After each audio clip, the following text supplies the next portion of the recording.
Halo semuanya, perkenalkan saya Francisca Clarasita Lucia Lalo, mahasiswi program studi Pendidikan Guru Sekolah Dasar, Fakultas Keguruan dan Ilmu Pendidikan, Universitas Nusa Cendana. Saya di sini akan menjelaskan tentang landasan pendidikan dan juga undang-undang mengenai sistem pendidikan nasional. Nah, yang pertama saya akan membahas mengenai landasan pendidikan. Nah, secara umum, landasan pendidikan itu merupakan dasar pijakan atau titik tumpu dalam sebuah proses pendidikan. Jadi, landasan pendidikan ini merupakan dasar atau fondasi dalam sebuah sistem pendidikan. Nah, landasan pendidikan ini terbagi menjadi beberapa bentuk. Yang pertama itu adalah landasan filosofi, di mana landasan filosofi ini merujuk pada dasar pemikiran atau nilai-nilai fundamental yang menjadi pijakan atau fondasi dalam pembentukan suatu konsep, kebijakan ataupun sistem, seperti peraturan perundang-undangan, pendidikan, maupun ilmu pengetahuan. Yang kedua itu ada landasan sosiologi. Nah, landasan sosiologi ini dia merujuk pada dasar pemahaman dan bagaimana kita mempelajari sebuah fenomena-fenomena sosial maupun interaksi sosial di sebuah masyarakat. Yang ketiga itu adalah landasan kultural.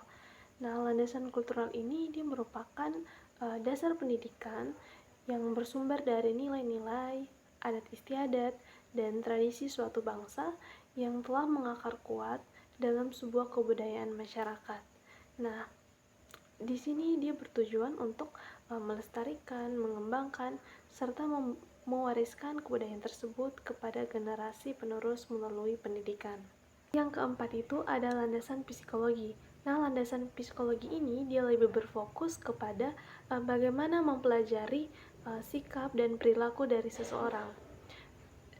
Dengan kita mempelajari landasan psikologi ini, kita dapat mengoptimalkan proses pembelajaran siswa. Nah, yang terakhir itu ada landasan yuridis. Nah, landasan yuridis ini dia biasanya berhubungan dengan aspek hukum ataupun legal. Nah, landasan yuridis ini dia merujuk pada hal-hal yang berhubungan dengan hukum, peraturan, maupun ketentuan legal yang berlaku dalam sebuah masyarakat maupun negara. Landasan yuridis ini sangat berkaitan erat dengan Undang-Undang Sistem Pendidikan Nasional, di mana undang-undang tersebut ada dikarenakan landasan yuridis. Jadi, dapat kita simpulkan bahwa Undang-Undang Sistem Pendidikan Nasional itu dia bersumber dari landasan yuridis. Baik, selanjutnya kita akan membahas tentang Undang-Undang Sistem Pendidikan Nasional. Namun sebelum itu, saya ingin bertanya kepada teman-teman semua. Apakah teman-teman sudah mengetahui undang-undang dari Sistem Pendidikan Nasional? Oke. Jadi, undang-undang dari Sistem Pendidikan Nasional itu terdapat dalam Undang-Undang Nomor 20 Tahun 2003 tentang Sistem Pendidikan Nasional, atau biasa disebut juga dengan Undang-Undang Sisdiknas. Nah, undang-undang ini dia itu mengatur dasar, fungsi, tujuan, dan penyelenggaraan pendidikan di Indonesia, termasuk hak dan kewajiban warga negara, pemerintah, dan masyarakat, serta mengatur tentang jalur, jenjang, jenis pendidikan, dan standar nasional pendidikan. Selain itu, undang-undang ini dia juga menetapkan kewajiban wajib belajar bagi pendidikan dasar dan memastikan alokasi anggaran pendidikan minimal 20% dari APBN dan APBD untuk penyelenggaraan pendidikan nasional. Pokok-pokok dari Undang-Undang Sisdiknas nomor 20 tahun 2003 itu yang pertama itu ada dasar, fungsi, dan tujuan. Nah, undang-undang ini dia menetapkan dasar, fungsi, dan tujuan pendidikan nasional yang berorientasi pada pengembangan potensi peserta didik agar menjadi manusia yang beriman dan bertakwa, berakhlak mulia, cerdas, kreatif, mandiri, dan menjadi warga negara yang demokratis serta bertanggung jawab. Yang kedua itu hak dan kewajiban.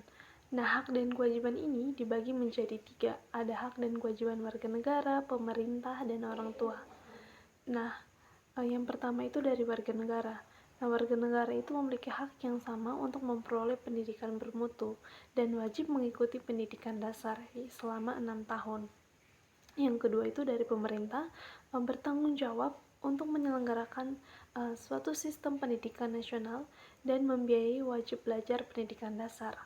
Dan yang ketiga itu dari orang tua itu berhak berperan serta memilih satuan pendidikan dan memperoleh informasi tentang perkembangan pendidikan anak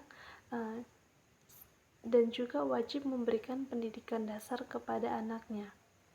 Kemudian, pokok yang ketiga itu ada penyelenggaraan pendidikan. Nah, penyelenggaraan undang-undang ini itu dalam menyelenggarakan pendidikan, dia itu mengatur jalur pendidikan, yaitu ada pendidikan formal, non formal, dan informal. Kemudian ada jenjang pendidikan yang dari pendidikan dasar, menengah, dan tinggi. Dan juga dia juga mengatur tentang jenis pendidikan. Jenis pendidikan itu ada jenis pendidikan umum, kejuruan, akademik, vokasi, profesi, dan lain sebagainya. Pokok yang keempat itu ada wajib belajar. Nah, undang-undang ini dia tuh menetapkan program wajib belajar untuk pendidikan dasar yang diselenggarakan oleh pemerintah secara gratis bagi anak usia 6 tahun. Kemudian yang kelima itu standar nasional pendidikan. Nah, undang-undang ini menjadi acuan bagi pengembangan kurikulum, tenaga kependidikan, sarana prasarana, pengelolaan, hingga pembiayaan pendidikan untuk menjamin mutu. Nah, yang keenam itu pendanaan. Nah, pendanaan pendidikan ini menjadi tanggung jawab bersama antara pemerintah, pemerintah daerah, dan juga masyarakat. Dengan kewajiban pemerintah dan pemerintah daerah menganggarkan minimal 20% dari APBN ataupun dari APBD. Yang keenam itu ada kurikulum.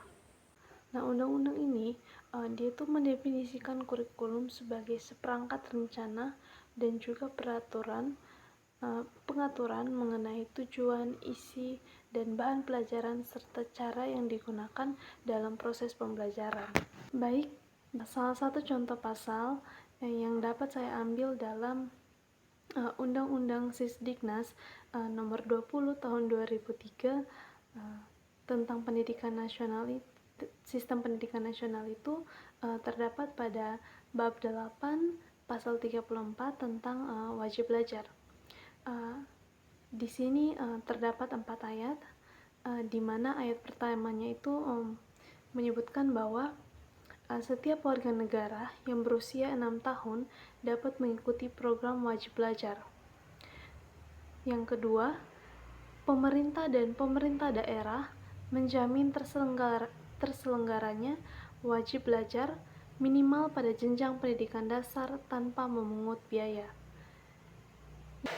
Yang ketiga, wajib belajar merupakan tanggung jawab negara yang diselenggarakan oleh lembaga pendidikan pemerintah, pemerintah daerah, dan masyarakat. Dan yang keempat, ketentuan mengenai wajib belajar sebagaimana dimaksud dalam ayat 1, ayat 2, dan ayat ketiga diatur lebih lanjut dengan peraturan pemerintah. Kemudian ada juga pada bab ke-9 pasal 35 tentang standar nasional pendidikan. Di sini di dalam pasal 35 ini terdapat 4 ayat mengenai standar nasional pendidikan. Yang pertama itu, standar nasional pendidikan terdiri atas standar isi, proses, kompetensi lulusan, tenaga kependidikan, sarana dan prasarana, pengelolaan, pembiayaan, dan penilaian pendidikan yang harus ditingkatkan secara berencana dan berkala. Yang kedua, standar nasional pendidikan digunakan sebagai acuan pengembangan kurikulum, tenaga kependidikan, sarana dan prasarana, pengelolaan, dan pembiayaan. Yang ketiga, pengembangan standar nasional pendidikan serta pemantauan dan pelaporan pencapaiannya secara nasional dilaksanakan oleh suatu badan standarisasi, penjaminan, dan pengendalian mutu pendidikan. Dan yang keempat, ketentuan mengenai standar nasional pendidikan sebagaimana dimaksud dalam ayat 1, ayat kedua, dan ayat ketiga diatur lebih lanjut dengan peraturan pemerintah. Demikian penjelasan mengenai landasan pendidikan dan juga Undang-Undang Sistem Pendidikan Nasional tahun nomor 20 tahun 2003. Semoga apa yang dapat saya berikan ini boleh bermanfaat untuk kita semua.